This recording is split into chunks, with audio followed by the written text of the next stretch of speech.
¿Sí? Sí, a Entonces ver. tú me dices para presentarte y que Este, empecemos con la plática.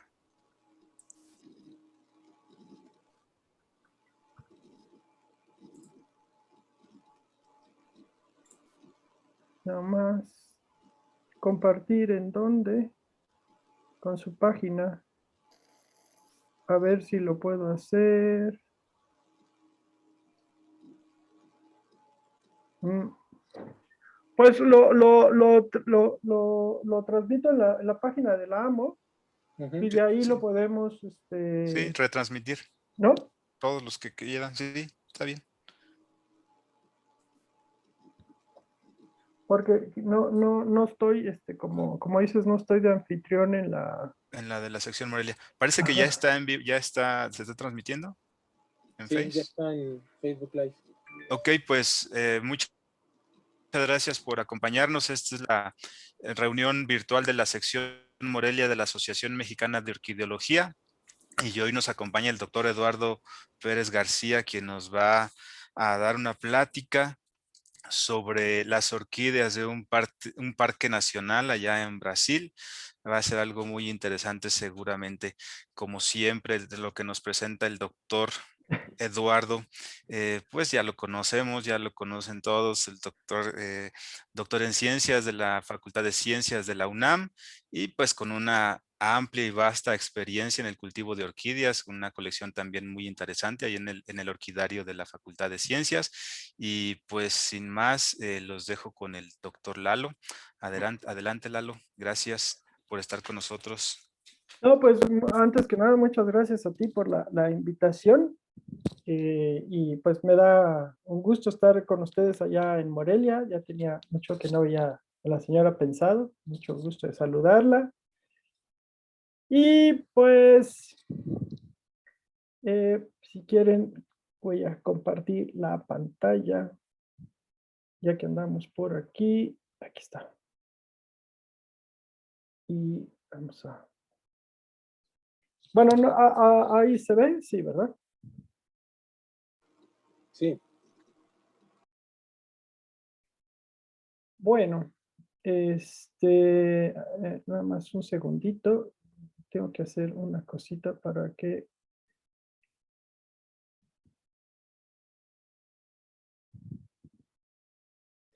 Sí, para que me pueda ver, porque si no, no me veo y me pierdo un poco acá. Bueno, el título es muy ambicioso de la charla. Lo titulé una mirada a las orquídeas de las chapadas brasileñas.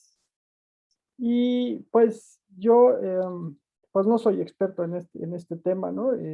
Pero pues les quisiera contar un poco de lo que yo sé, ¿no? De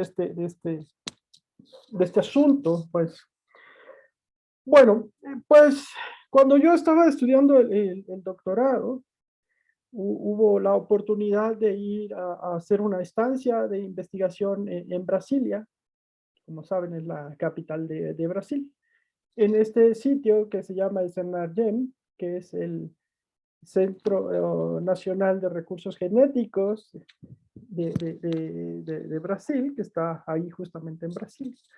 Y para mí fue algo bastante interesante estar ahí, porque la arquitectura de Brasilia es más o menos contemporánea con la arquitectura que está en Ciudad Universitaria, ¿no?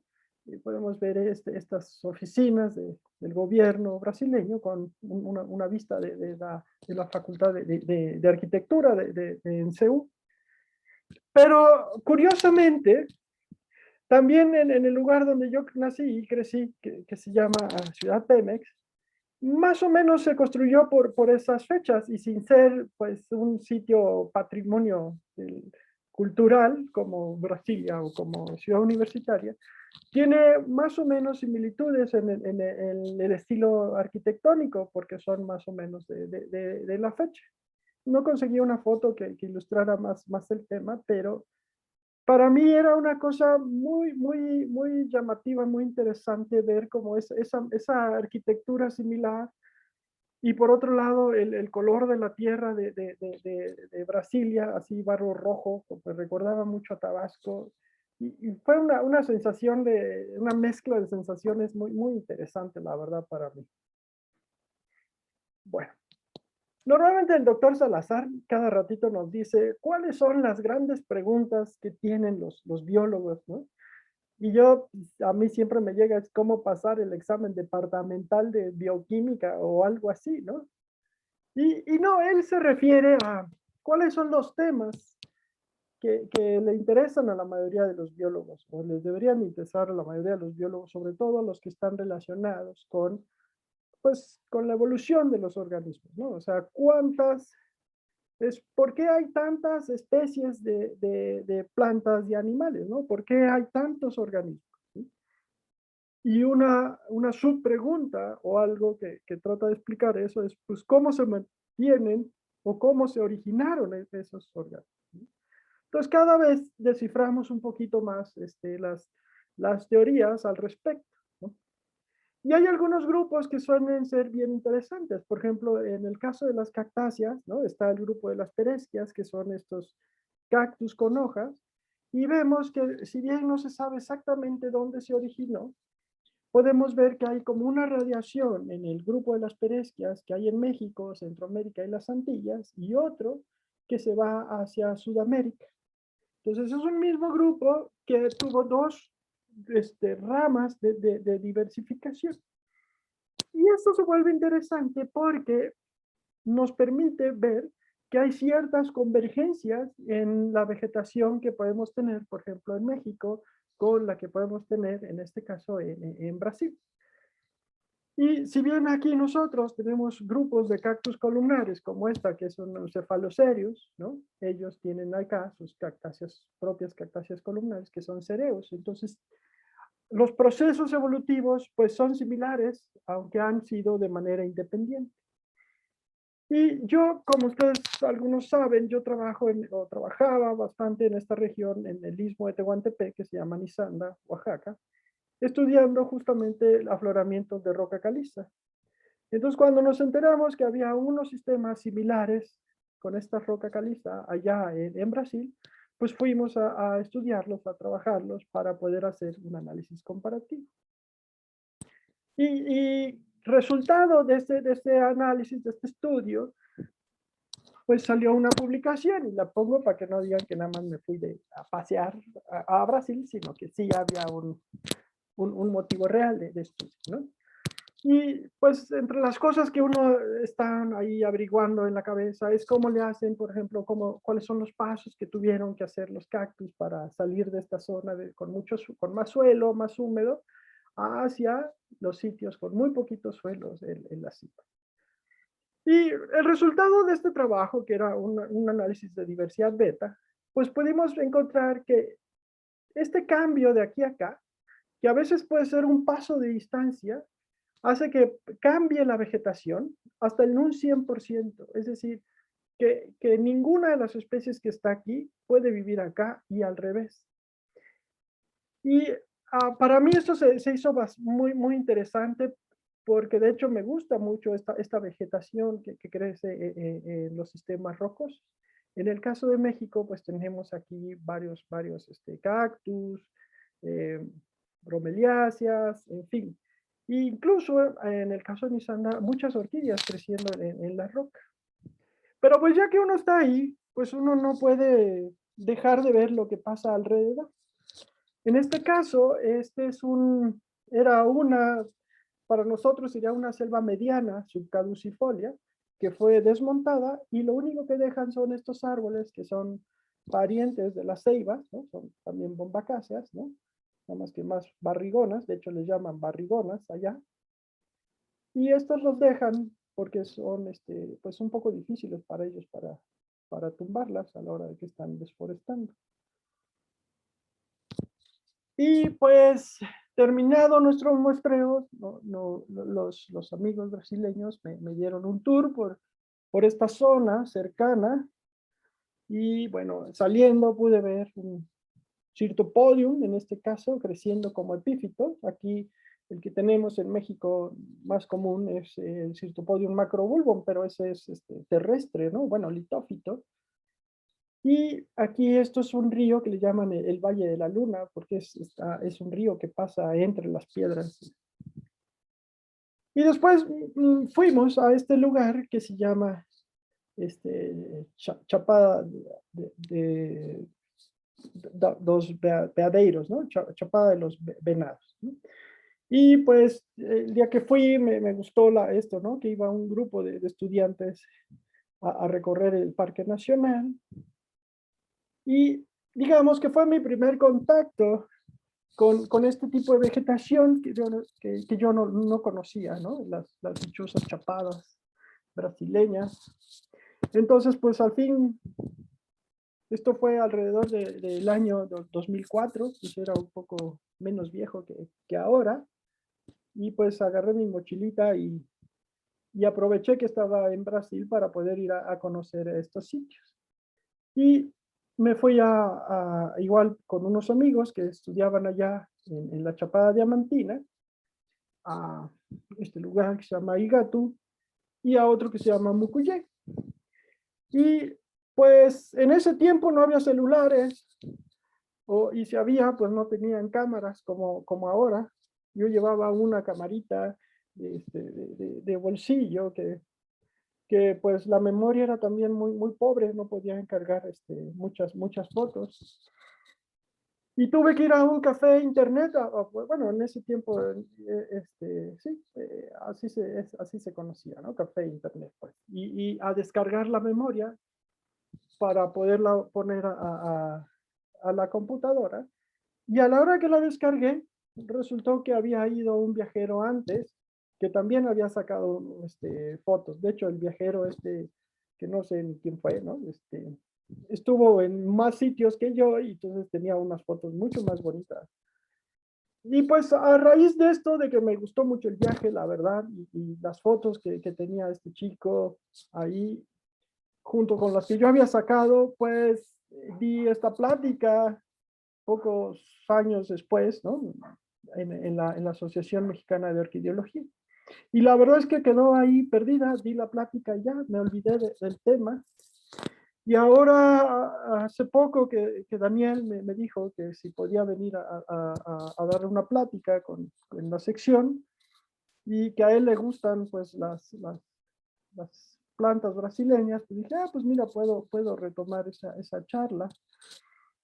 Pero pues bueno, sí, un poco el tiempo me ganó, ya no la pude actualizar lo que hubiese querido, pero bueno, al fin de cuentas, siempre, la idea de la charla es nada más abrir una ventana para que conozcamos un poquito de este sistema maravilloso que existe en el centro de Brasil. Y pues me gustaría empezar hablando de un poco cuál es la imagen que tenemos los mexicanos en general de Brasil.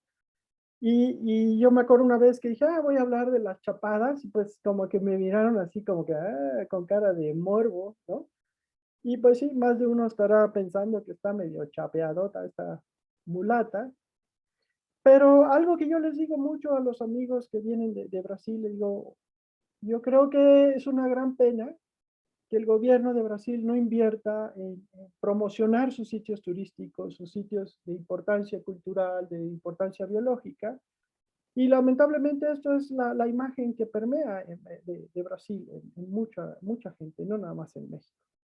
Quizás sabemos un poco del fútbol también, ¿no? Y pues quizá algunas otras cosas ahí a partir de las películas que se han hecho. Pues Río de Janeiro seguramente es algo que todo el mundo conoce, o al menos en películas, ¿no? El Corcovado, las playas, el carnaval, en fin. Pero la idea de ahora es mencionar que existen otras cosas, ¿no? En este caso, pues no, sin ir mucho más allá, nada más de estar en Salvador de Bahía, la capital del estado de Bahía, para darnos una idea de las otras cosas que también hay en Brasil, que pueden ser, pues para mi gusto, más bonitas, ¿no? Este es el centro histórico de la ciudad, el Pelourinho se llama. Este es un convento franciscano, y esta es parte de la iglesia de San Francisco. Aquí en el convento podemos ver estos mosaicos portugueses. La iglesia de San Francisco, yo creo que es una de las iglesias que más oro tiene en todo el mundo. Entras ahí y es impresionante los acabados que tiene, es una iglesia barroca. Y bueno, pues para ubicarnos, sobre todo desde el punto de vista mexicano, Brasil tiene 8.500.000 kilómetros cuadrados y México pues más o menos se acerca a los 2 millones de kilómetros cuadrados. De tal manera que es 4.3 veces más grande que nuestro país. Y algo que es diferente, que a veces no nos cae del todo el 20 en México, es que México no, es un país grande, pero no tenemos como extensiones amplias de un solo ecosistema. Es decir, cuando agarramos un coche y caminamos por el país, pues en realidad vemos que continuamente cambia el paisaje. Tenemos muchos ecosistemas uno tras otro. Somos el país de la diversidad beta, digamos, ¿no? Porque justamente las montañas, los cambios climáticos, todo eso hace que cambie muy rápido la vegetación. Y eso lo vemos aquí, ¿no? En estas condiciones climáticas, cómo cambian, pues casi aquí como un arco iris, ¿no? Un carnaval, a veces digo. Y en cambio, si se fijan, en Brasil tenemos grandes extensiones, muy homogéneas, con las mismas condiciones climáticas, y eso hace que ellos tengan como grandes extensiones del mismo tipo de vegetación. Que eso es algo que puede ser muy llamativo, al menos cuando uno está acostumbrado a que las cosas cambien muy rápido, ahí puedes viajar y viajar y viajar y ver algo similar en grandes extensiones, ¿no? Bueno, si comparamos a México con Brasil, ¿no? México quedaría más o menos en este lado. A nivel climático tendríamos que ponerlo de cabeza, ¿no? La parte del norte más al sur, porque digamos es lo más septentrional, más alejado del Ecuador, ¿no? Si seguimos como las líneas, quedarían por acá. Y en lo que estoy tratando de señalar aquí es que, bueno, aquí en rojo se ve Brasilia, el estado de Goiás, está la Chapada de los Veadeiros y el estado de Bahía. Y se fijan, más o menos están pensando en nuestro país, pues equivalentes a Chiapas y más bien hacia Guatemala o El Salvador. O sea, es mucho más tropical que el resto de México. En Brasil más o menos existen 2.420 especies de orquídeas, alrededor de 1.600 son endémicas, y para darnos una idea, en 419 especies habitan en el estado de Bahía, y de esas, pues más de la mitad, ¿no? 300, viven en la Chapada Diamantina, que ahorita vamos a ver un poco más alrededor, ¿no? Bueno, Brasil se considera en todo el mundo como un país megadiverso, no solo por tener muchas plantas, sino también tienen la mayor riqueza de mamíferos, de reptiles, en fin, hay de anfibios y reptiles, más bien, sobre todo anfibios, y aves, en fin, muchos otros grupos son también muy diversos, y eso pues se explica también por la gran cantidad de territorio, sobre todo de territorio tropical. Para nosotros, en México, hablamos mucho de los tipos de vegetación, ¿no? Ese es como nuestro paradigma en términos de biología. Ellos hablan mucho de los biomas, ¿no? Ellos como que subdividen a su país en términos ambientales, en los grandes biomas que ellos manejan, ¿no? Y que tienen, por supuesto, diferenciación biogeográfica. En México nosotros tenemos, como cuando hablamos de diferenciación biogeográfica, a veces nos vamos quizá un poquito más atrás, ¿no? Porque tenemos el efecto del neártico y el efecto del neotrópico, ¿no? De los organismos que vienen del sur. En este caso, pues, aunque sí, evidentemente hay muchos organismos que pueden venir de la zona neártica, pues en realidad es el imperio de los organismos neotropicales, ¿sí?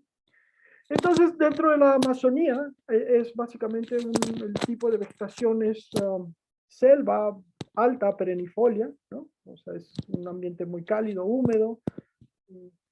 La caatinga, ¿no? O caatinga para nosotros, es un equivalente a selva baja caducifolia. Para ellos que están más acostumbrados a sistemas más húmedos, pues incluso a veces los llaman como un semidesierto, ¿no? Pero cuando uno conoce los desiertos de verdad, pues en realidad es una especie de selva baja un poco seca, quizá algo como matorral espinoso del norte del país podría ser lo más parecido.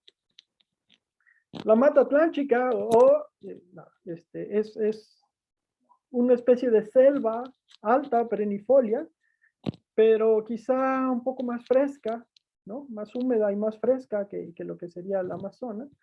Aquí quizá lo similar podría ser como una selva de montaña. Entonces también es como muy rica en orquídeas acá, ¿no? En catleyas y cosas de estas.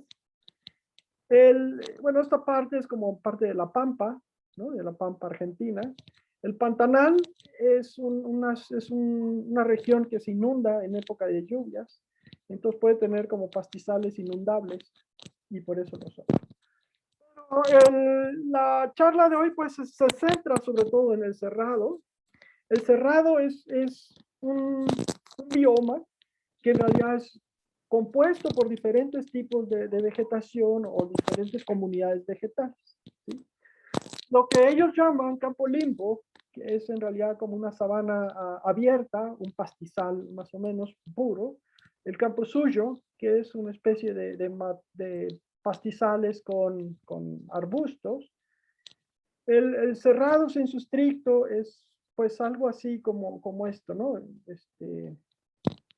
En realidad es un pastizal con muchos arbustos. Luego el cerratao es como un tipo de selva baja caducifolia también, pero con muchos árboles de hojas crasas, ¿no? Tipo como el nanche o como la curatela, que en muchos casos se pueden quemar y entonces tienen hojas crasas. Y, y dentro de las formaciones del cerrado está esto que le llaman el campo rupestre. No es la mejor foto para ejemplificarlo, pero si se fijan, tienen muchas de estas peñas y muchos de estos sitios rocosos que de alguna forma son similares a los afloramientos rocosos de roca caliza, pero no tienen absolutamente nada de calcáreo acá, ¿no? Estos más bien son rocas metamórficas. Esto, como les decía, esas las grandes extensiones, ¿no? Eso es como que a veces se impresiona, ¿no? Y esto es, pues, digamos, algo quizá muy similar a lo que uno pudiera encontrar en África, salvo que no hay grandes mamíferos. Y tenemos dos sitios que son los que vamos a ver un poquito más acá en las diapositivas. Como les decía, la Chapada de los Veadeiros, que es la Chapada de los Venados, y la Chapada de Diamantina o Diamantina, en el estado de Goiás. De Goiás está la Chapada de los Veadeiros y la Chapada Diamantina en Bahía. Está bien. Bueno, algunas imágenes de la Chapada de los Veadeiros. Pueden ver ahí esos cerros que recuerdan un poco a los cerros de Tepoztlán, pero la verdad el tipo de roca es completamente distinto. Y hay otras chapadas, ¿no? Que pues yo no conocí, por ejemplo esta, ¿no? Chapada dos Guimaraes, y que bueno, tienen sus orquídeas también. Bueno, como les decía, el primer sitio que pude ir fue ¿no? La Chapada de los Veadeiros. Y pues bueno, yo no todas estas fotos son mías, ¿no? Son fotos que estuve bajando de internet. Y algo que es interesante acá es que como es muy rocoso, de pronto cuando llueve el agua baja como flujo laminar, como en grandes extensiones. Todo esto a veces se llena de agua y va lixiviando el suelo, y por lo tanto son sitios con muy poquito suelo, muy poca vegetación. Y en las partes bajas, donde pues sí hay más arroyos y más acumulación de suelo, se pueden establecer vegetación arbórea, ¿no? Estos ríos se supone que llegan a drenar hacia, al menos estos, hacia la cuenca del Amazonas. Pero esto sería muy lejano, muy arriba. De tal manera que siempre hay esta mezcla de organismos y de plantas, ¿no? Entonces, estos biomas, aunque tienen sus grandes componentes endémicos exclusivos, pues siempre hay cierto contacto, ¿no? Y acá, pues, no está muy buena la foto, pero sí se ve el tipo de hoja que pueden tener las plantas, ¿no? Hojas crasas, hojas duras, ¿no? Porque sobre todo, generan resistencia a los incendios y también a la herbivoría. ¿Y por qué? Porque son sitios muy pobres en nutrientes. Entonces, las plantas cuando crecen en sitios pobres en nutrientes, pues tienen que retener esas hojas porque no las pueden estar produciendo, ¿no? Y entonces para retenerlas, pues implica, para evitar que se las coman, que son hojas caras, ¿no? Con mucha lignina y con muchos compuestos alelopáticos también. Bueno, apenas estaba revisando algo literatura reciente, ¿no? Este es del 2020, que hicieron un inventario de los epidendrums de la Chapada dos Veadeiros, ¿no? Y bueno, encontraron 6 especies de epidendrum. Pues lo llaman como Epidendrum nocturnum. Seguramente Eric al rato nos va a decir que en realidad es otra especie, ¿no? Este es como del grupo de los diformes, pero también seguramente será otra especie. Y quizá el más conocido pues es este rosado, que es del grupo Epidendrum secundum. Son plantas que crecen sobre la roca. ¿Dónde está? Ya la vimos. Y algunas otras especies que pueden encontrarse en estos sitios son las galeandras, ¿no? En este caso, Galeandra chapadensis. Y algunos oncidiums que bueno, para mí son difíciles de identificar ya, pero algunos de ellos seguramente los hemos visto o los hemos tenido en forma de híbrido. Acá pues vemos unas sobralias, ¿no? Hay diferentes especies o colores de las mismas. Bueno, ¿qué son las chapadas? ¿No? Por chapadas se conoce a estos afloramientos rocosos que generalmente tienen una altitud que va de los 800 a poco más de 1000 metros, ¿no? Los picos más altos del sitio alcanzan los 2000 metros, ¿no? Tampoco son extremadamente altos, ¿no? Entonces, de tal manera que son, en general, alrededor de los 1000 metros, que nos da un clima más o menos como el de Cuernavaca, pero por el asunto de la latitud es mucho menos estacional, ¿no? Aunque aquí sí tienen marcado una época de lluvias y una época de secas, pero no hay como esa variación en la cuestión térmica, ¿no? O sea, hace calor casi todo el año. Y la Chapada Diamantina es un subconjunto de una cordillera que le llaman la Cordillera del Espinazo. Si se fijan, es una cordillera muy larga que está parte en el estado de Minas Gerais y parte en el estado de Bahía.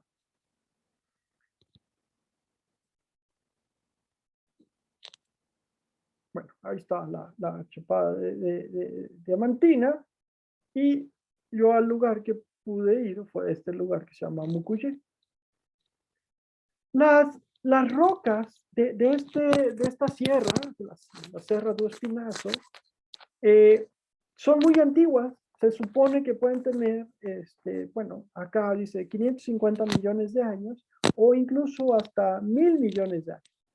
a veces se nos pierde un poco el asunto, pero digamos, los mamuts existieron apenas hace 20.000 años, al menos aquí en México, ¿no? O sea, para darnos una dimensión del tiempo.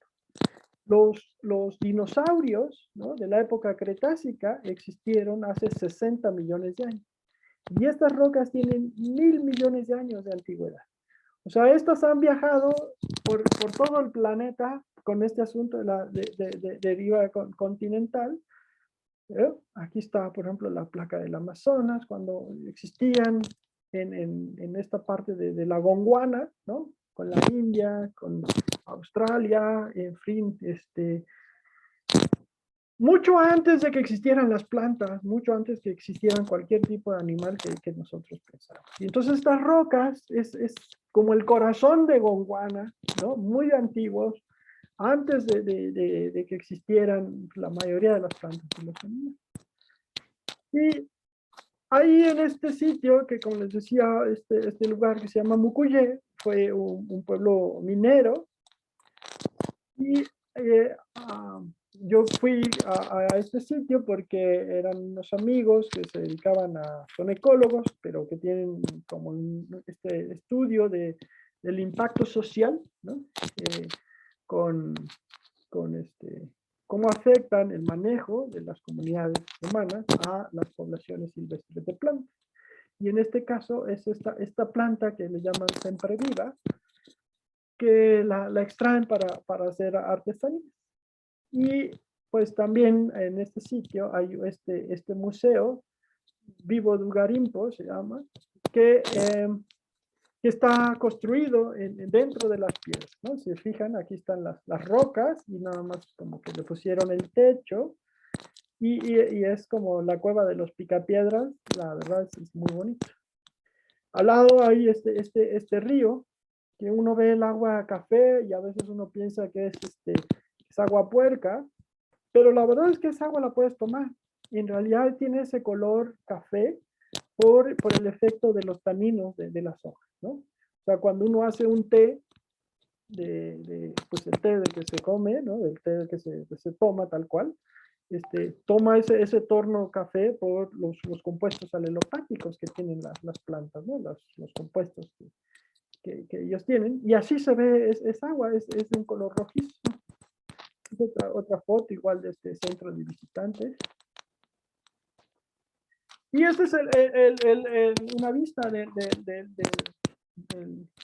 la pequeña ciudad de Mucuyé. De pronto da algo similar a los pueblos coloniales mexicanos, pero como que de pronto sí uno ve ciertas diferencias, ¿no? Estas puertas como muy altas, muy delgadas y muy altas, ¿no? No son muy comunes acá. Y el lugar es muy bonito, vale la pena. Este es otro poblado que está enclavado también en la Chapada Diamantina. Aquí yo no fui, pero digamos que es el más conocido en términos turísticos. Se llama Lensois.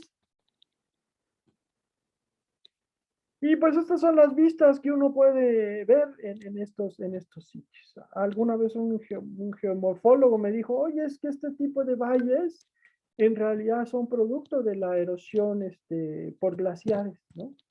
Y dice, bueno, pues digo, como estas cosas han pasado por tanto tiempo, probablemente aquí en algún momento hubo hielo, ¿no? Así glaciares, así tipo el Polo Norte, y siguió migrando, ¿no? Esta es una vista de Mucuyé desde la parte alta. Bueno, algo que es interesante es que vamos a ver que hay en estos sitios muchas catleyas, ¿no?, de este grupo, las laelias rupícolas, pero curiosamente, aunque estamos pues en el corazón de Gondwana, probablemente muchas de estas orquídeas, ¿no?, sobre todo el grupo de las catleyas, en realidad tienen un origen norteño, ¿no? Si uno puede ver acá, estos que están señalados en rojo como los grupos más antiguos o que divergieron primero, son grupos que están en México y Centroamérica, y aparentemente pues estos grupos bueno, los ancestros de estas plantas vivieron en México y fueron migrando hacia el sur y llegaron a estas zonas y diversificaron, ¿no? Entonces puede haber más especies, pero probablemente los ancestros vivieron en México. Entonces digamos que son plantas, las catleyas de por allá, de origen más reciente. Bueno, como les decía, miren, si fijan el color del agua, es un color, pues sí, como un poco como el agua que escurre de los manglares. No sé si han estado en un manglar, van a ver que el agua tiene ese tono rojizo, cafecito, y es justamente por los taninos y compuestos secundarios que tienen las hojas, cuando se descomponen, pues pintan el agua. Pero eso es agua que de verdad uno puede tomar, es súper limpia, porque está bastante deshabitado estos sitios. Y hay algunos sitios que, bueno, yo evidentemente no conocí, pero que son increíbles, ¿no? Estas mezclas de grietas, de agua, en fin, cascadas por todos lados, porque como, pues sí, no hay mucho suelo y prácticamente es un macizo de roca, el agua escurre y pues llueve bastante, ¿no? Es un dibujito que encontré por ahí. También es interesante estar ahí y ver estas plantas, ¿no? Las velocias, que es una familia de plantas que pues uno no conoce acá en México, ¿no? Al menos yo no sé si alguien las llegue a cultivar. Pero la planta es como si fuera una yuca, un tipo de yuca, ¿no? Como los isotes, ¿no? A veces un poco más chicos, a veces un poco más grandes. Y las flores son muy grandes, al menos las que yo vi eran de este tamaño. Y en estos pues llegan a crecer algunas especies, ¿no? Depende si de pronto se queman, pues no hay muchas, pero sí puede haber, ¿no? Algunas otras especies. Hay sitios donde evidentemente se llega a acumular el agua y puede haber vegetación típica de sitios costeros. Hay algunas, bueno, en este caso, cerca de Mucuyé, sí alcancé a ver una de estas plantas, ¿no? De estas laelias rupícolas. No tenían flores, pero sí uno puede ver, ¿no? Como ya les mencionaba, hay varias especies de Cirtopodium. Aquí, en ese tiempo, cuando yo estaba, como les decía, ¿no? Por ahí del 2006, que preparé la charla, habían descrito varias especies nuevas de Cirtopodium, y la gente ahí del Embrapa, del CENARGEM, estaba estudiando este grupo. Y a mí, bueno, hay varias especies, ¿no? De todos los colores. Ese es un grupo que allá es súper diverso, comparado acá en México, que solo tenemos una especie. Y algo que me llamó mucho la atención es que hay este grupo de Cirtopodiums que tienen los pseudobulbos enterrados. Y eso es interesante porque como cuando llega la época seca, pues estos pueden perder las hojas, pero el pasto muchas veces se queda ahí con las hojas y entonces vienen los incendios y se quema todo. Y si los pseudobulbos estuvieran arriba, pues se quemarían, se achicharrarían y la planta se muere. Entonces el tener pseudobulbos enterrados les permite, como ven acá, ¿no? Pasó el fuego y estos están rebrotando ya supongo que al inicio de la época de lluvia. Lo cual es una adaptación que se me hace bastante interesante, ¿no? Como nosotros que estamos acostumbrados a ver los pseudobulbos de los Cirtopodium de este tamaño, en este caso son pseudobulbos más bien pequeños y completamente subterráneos. Y hay pues muchas especies, ¿no? Pues casi cada cerro de pronto empieza a generar esta diferenciación. Como actúan como un archipiélago estas islas, pues permite mucha diferenciación entre las especies. Bueno, algunas de las especies llamativas es esta Cattleya walkeriana. Pues es variable en cuanto a formas y colores. Otra que para mí es de las que más me gustan, esta es Cattleya metistoglosa. Hay algunas, como esta Brazávola tuberculata, que también puede crecer sobre las rocas. Hay este grupo, pues también dependiendo de qué chapada, ¿no? Qué tipo de roca están. Pueden ser la Cattleya bicolor, Cattleya tenuis, o esta bueno, que es la Cattleya elongata. En la chapada diamantina le llaman Canetta diema, que es algo así como pantorrilla del ñandú. Es esta ave que parece avestruz, que es terrestre, ¿no? Y no vuela. Y pues es muy variable. La Cattleya elongata puede tener pseudobulbos de casi medio metro de alto, más la inflorescencia, otro tanto. Pueden tener flores hasta 1 metro de altura sobre el piso. Generalmente están sobre las rocas, pero es muy abundante allá, pero lamentablemente no son fáciles de cultivar. Aparentemente son muy sensibles al calcio, ¿no? Les llaman plantas calcífugas, porque estos macizos de rocas están muy lejos del mar, entonces no les cae calcio digamos que venga así con la lluvia, y como han estado estas rocas muy expuestas, pues se han ido lixiviando, sobre todo del calcio, ¿no? Y es curioso cómo crecen junto a los cactus, junto a las bromeliáceas. Hay otra planta que es particularmente abundante, ¿no? Que es la Cianthera teres. La planta es como si fuera una brazávola nodosa, así enanita, chiquitita, así son las hojas suculentas, pero pues ya que florece, pues nada que ver. Según eso, esto es la distribución de esta planta. Y pues como yo recuerdo que eran las poblaciones de estos, yo creo que debe ser una de las orquídeas más abundantes del mundo. Hay miles de plantas de estas, ¿no? A veces es casi imposible caminar aquí entre las piedras sin aplastar alguna. Hay algunos otros grupos de plantas que a mi parecer son muy bonitos. Es este género Bifrenaria. Hay varias especies. Harrisonia y Tirantina.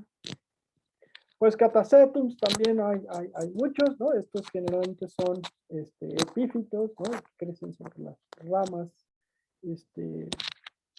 muertas de los árboles, o que tengan bastante materia orgánica en descomposición. Y pues yo no vi de estos, pero se supone que hay, ¿no? Pues Phragmipedium en estos sitios, seguramente en áreas más húmedas, ¿no? Donde tienen más escurrimiento de agua, el Phragmipedium chapadense. De este grupo no hay en México, ¿no? Hay algunos oncidiums, como ya vimos. Pues a mí este tipo de oncidiums, como el Gravesianum, se me hacen particularmente bonitos, elegantes. Pues yo solo los conozco de fotos, la verdad. Y la verdad es que los paisajes que uno puede ver en estos sitios, pues para mí son de las cosas más bonitas que he podido ver en mi vida.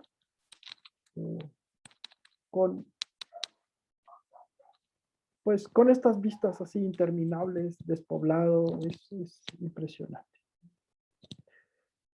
Y uno de nuestros grupos preferidos, el grupo de las encíclias, pues también es bastante diverso en esta zona, bueno, en estas zonas de las chapadas. En el caso de la chapada diamantina de esta región de Mucuye, me tocó la suerte de que estaban en flor las encíclias albochantinas. Ahorita aquí se ve encharcado porque recién había llovido, ¿no? No es que sean plantas semiacuáticas o que estén en el río, ¿no? Pero nos da una idea de quizá cómo están viviendo estas plantas, ¿no? Cómo están directamente sobre la roca, en sitios que de pronto pues se inundan. Y este es un detalle de las flores, ¿no? De esta de esta especie, pues ahí me contó que el primo de un amigo fue allá a esta zona y de pronto pues estuvo escogiendo a ver cuál era la más bonita para traerse un cachito. Y después de estarle dando vueltas a todo el sitio, ya escogió lo que según él era la mejor. Y me cuenta que a la hora que decidió llevarse un cachito, resultó que tenía unos bulbos de este vuelo. Y pues le dio pánico que lo fueran a cachar en el aeropuerto, ¿no? En Brasil son muy quisquillosos para poder sacar plantas del campo, te acusan de biopirata y te pueden meter a la cárcel. Y pues después de darle 3 vueltas a la planta, encontró que había una división pequeña, bueno, no una división, había un brotecito pequeño, y pues se lo trajo, y después de un tiempo floreció. Pero me cuenta aquel susodicho que cuando estaba en el aeropuerto, ya a punto de regresarse para México, le entró un pánico y le fueron a revisar y encontrar ese cachito de planta y dice, chin, y si me meten al tambo, y como buen orquideólogo, lo más lógico es, bueno, si me meten al tambo, pues aprenderé portugués, y en lugar de dejar la planta, se compró un libro de José Saramago, O Evangelio Segundo Cristo, a ver si aprende algo de portugués. Bueno, algunas otras enciclias que hay ahí, enciclopedias, y algunos de este otro grupo hermano, digamos, para nosotros, es el grupo de las prostequeas. También llegan a formar plantas grandes en las rocas. Y como ya habíamos visto, ¿no? El grupo de los epidendrums también es bastante diverso en el sitio, sobre todo de plantas rupícolas. Y algunos otros grupos interesantes desde el punto de vista hortícola, por ejemplo los zygopétalums, ¿no? Por este tono azuloso que tienen las plantas. Curiosamente hay varios grupos de Bulbophyllum, ¿no? Y digo curioso porque es un género que es particular, de amplia distribución en Asia, por ejemplo, ¿no? Entonces, ¿cómo es que llegaron estos grupos acá, este género? Pues se vuelve algo interesante, ahí habría que checar, ¿no? Cuáles son las afinidades geográficas de estos grupos. Y pues el grupo de las maxilarias también está presente. Acá están los acianterateres, ¿no? Que habíamos visto, vean cómo se van formando por grupos, también aquí junto con la Cattleya elongata, los cactus, algunas miniaturas, ¿no? Bueno, este es otro grupo de las Sofronitella, las maxilarias acá abajo, las más de Balias.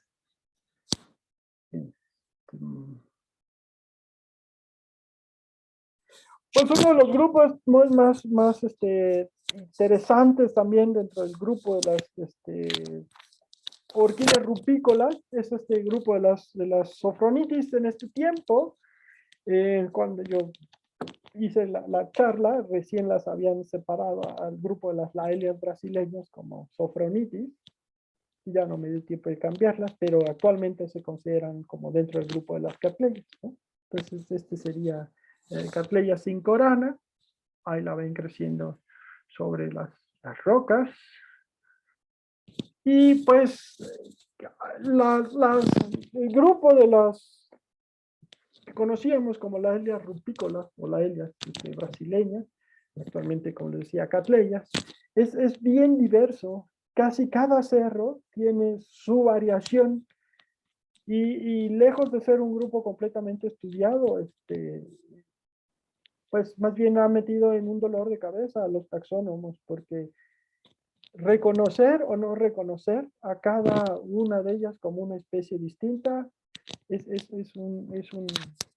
es un debate, la verdad, a nivel de la biología, porque como veíamos, el espinazo del diablo en general son una serie de islas, y cada isla pues, puede estar alejada por varios kilómetros de la otra, y eso permite un aislamiento reproductivo que en realidad pues sí hace que estas plantas se estén comportando como especies distintas, pero digamos que es un proceso en el cual están diferenciándose todavía, ¿no? Pues bueno, pues básicamente yo puedo diferenciar las moradas de las rojas y las amarillas y no mucho más, ¿no? Eh, tenemos, bueno, en este caso Cattleya milleri, Cattleya lucasiana, sanguinoloba, ¿no? Crispilabia, lundi, y pues la que yo logré ver en el campo, al menos sin flores, fue esta, la Cattleya bayensis, ¿no? Es típica ahí de la chapada diamantina. Pero pues, bueno, digo, como para mí es un poco diferente, difícil diferenciarlas, ¿no? De las otras, ¿no? Esta sería Cattleya braidei.